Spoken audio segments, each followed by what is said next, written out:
that. All right, gather my bearings here. I'm sure Cody's gonna make some super great bloopers with this.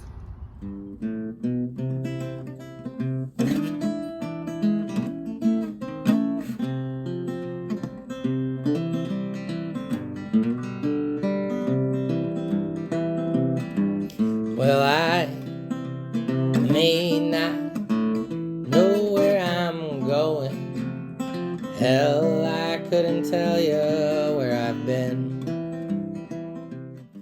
Hey guys, Jenna here. We are going to talk barnacles today, and we are going to go through what they are, why they suck, and how to get rid of them, and get some off of Nomad here. So barnacles, according to the National Ocean Service, are a marine crustacean that stick themselves to boats, docks, sea life, and to each other. There's 1,400 species of barnacle, and the ones that we are dealing with today on Nomad here are called acorn barnacles, which are the most common. So they stick to everything they can come in contact with. Why do you ask? Because they secrete a cement-style glue that is fast curing and is so sticky that it's among one of the most powerful natural glues around, which is pretty crazy. They're pretty wild little creatures. They also secrete this hard calcium plate, and that is what completely encases them into a little cone. And so they have these plates that act as a door and can be open and closed depending on the tide, which is pretty neat. So like when the tide goes out, they can close up shop, and when the tide comes in, they open the door and sift for food using this feathery appendage called a cirri. I think I'm pronouncing it right. And so they multiply pretty rapidly also, up to 6 broods a year. And a brood is a max of 12,000 eggs. So it's no wonder why you can see so many accrue in such a short time. And this boat here had so many of them. Cody and Sunny did a lot of taking them off on the sides of the hull, but now we're gonna go up underneath. Okay, so, all right guys, now we are back under Nomad, and we are gonna do some barnacle removing. But first let's talk about like why they're a problem. So barnacles are a problem because they cause increased drag. So like reduced speed, increased fuel consumption, hull damage, so like corrosion or erosion of the hull and weakening of the hull. And then they also attract other marine life, which we don't want. Any of those things. So that's why we need to remove. All right. So how do we want to get rid of barnacles? So there's a variety of ways that we can get rid of them using like chemical cleaners or pressure washing or scraping. Scraping is what we're doing. So you can buy boat-specific hull cleaners that contain calcium or weaker acids that loosen barnacles. You apply them with like a nylon brush and then let it sit and then gently scrape them off. And then there is also high pressure washing, but you shouldn't do that if the barnacles are not, or if they're heavily encrusted. And that's, I don't know why that is. It didn't say when I did my research.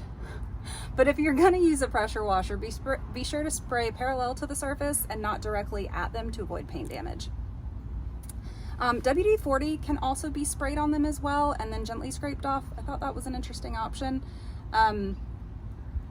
We're not doing that because we like hard work around here, and so we are using good old-fashioned elbow grease and the scraper. There's a couple other methods though. So if all of those other methods fail, you can use muriatic acid, which is a type of hydrochloric acid. It's corrosive though and should be used with caution. Lastly, like I said, the method we're going to use is some good old-fashioned elbow grease and a scraper. With a scraper, you always want to be sure that you're not digging down, and you want to just go parallel. That way you don't put any dents or dings into the hull.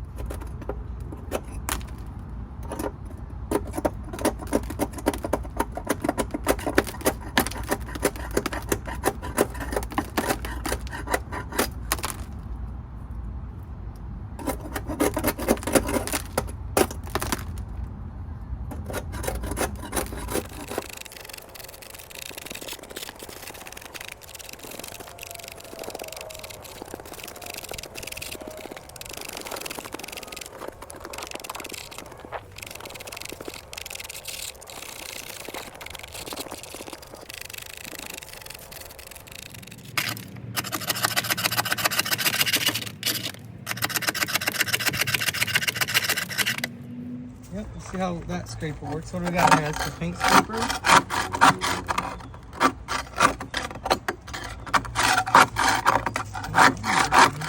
This one. So watch out the angle. You don't, if you go real flat and put your handle on it, it's gonna scrape.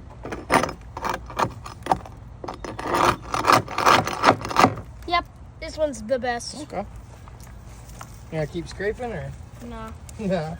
I'm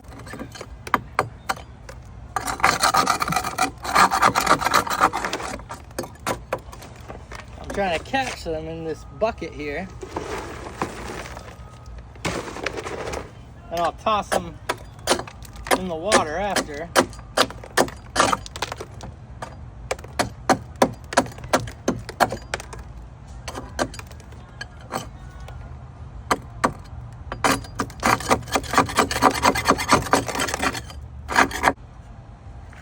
This is actually for splitting masonry, but it's really heavy, and I think I kind of like it being heavy because it really just follows through.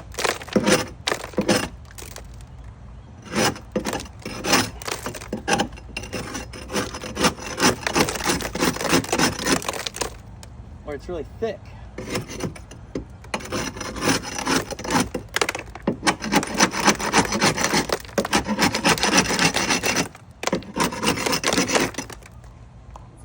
As you can see, like some of these guys, it's just, you feel like you're kind of hacking away at them, and then they stink, and that's gross.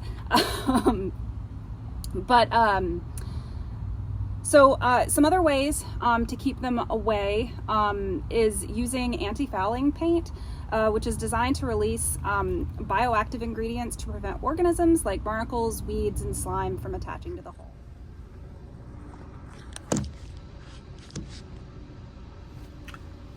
Okay, so I'm gonna chip in and just explain the two types of bottom paint. You have hard and ablative. I like Petit Trinidad for the hard. It's gone through some EPA regulations, so you have to keep buying whatever the Pro, XP, Industrial, whatever the highest level one is.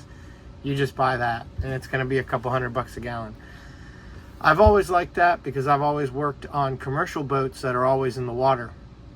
And so you don't have to worry about the oxidation of the paint. You put it on right before the boat goes back in the water. It goes in, it works great.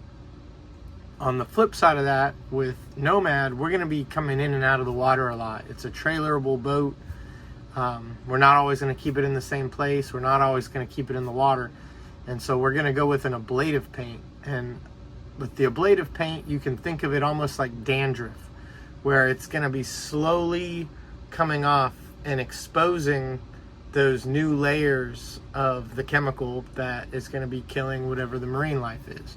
And don't get it confused. All these paints are basically poison to marine life. And yeah, boats sitting in a marina with all this bottom paint does affect marine life, and it does affect our water, and it's just one of the things, you know, we screw everything up we touch. We're humans, and that's just something.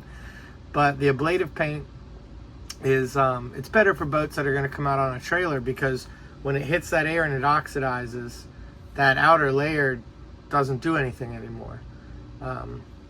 And so when it goes back in the water and that outer layer kind of sloughs off and the new layer comes, then it starts working again.